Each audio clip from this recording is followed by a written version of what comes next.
Hey everyone, welcome back to Chapters Create Character. I'm your host, Legend Moore, and today we're going to be reading another scary story time with you guys. If you're scared, grab a flashlight, but let's tune in for a spooky night.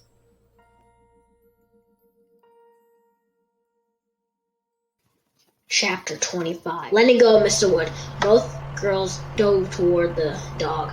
Hands outstretched, they slid on their stomachs on the wet grass, beware of any problem, enjoying the game of tag.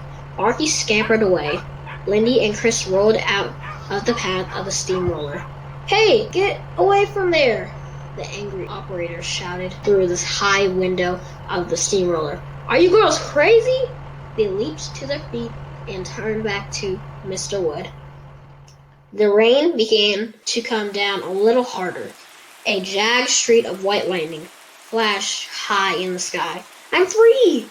the dummy cried, hands raised victoriously above his head. "Now you will pay! Get him!" Chris shouted to her sister.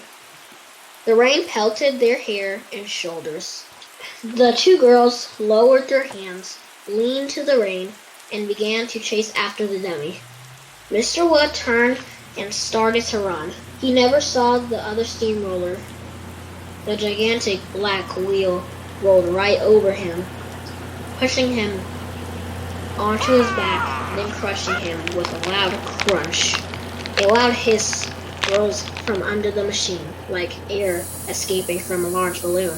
The steamroller appeared to rock back and forth. A strange green gas spurted from beneath the wheel into the air, spreading out an eerie mushroom-shaped cloud. Barky stopped scampering and stood frozen in place, his eyes following the green gas as it floated up against the nearly black sky. Lindy and Chris started to in open-mouthed wonder. Pushed by the wind and the rain, the green gas floated over them. "Yuck, it stinks," Lindy declared. "It smells like rotten eggs." Barky uttered a low whimper. The steamroller backed up. The driver jumped out and came running toward them. He was a short, stocky man with big, muscular arms bulging out from the sleeves of his t-shirt. His face was bright red under a short, blonde flat top, his eyes wide with horror. "A kid!" he cried. "I ran over a kid?" "No, he was a dummy," Chris told him. "He wasn't alive." He stopped.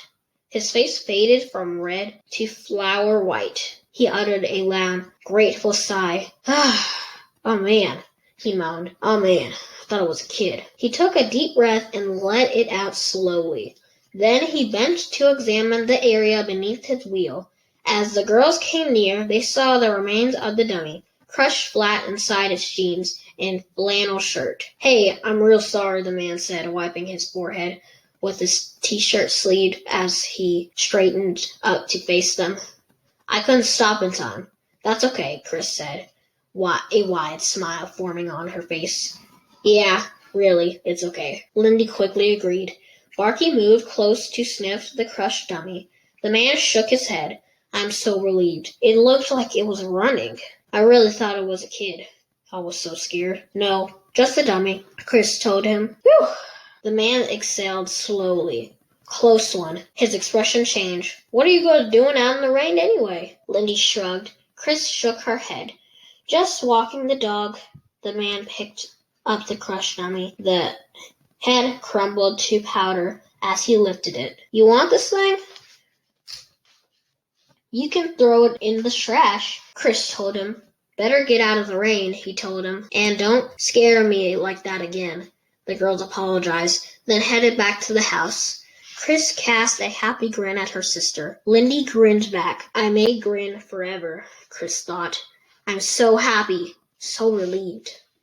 They wiped their wet sneakers on the mat, then held the kitchen door open for Barky.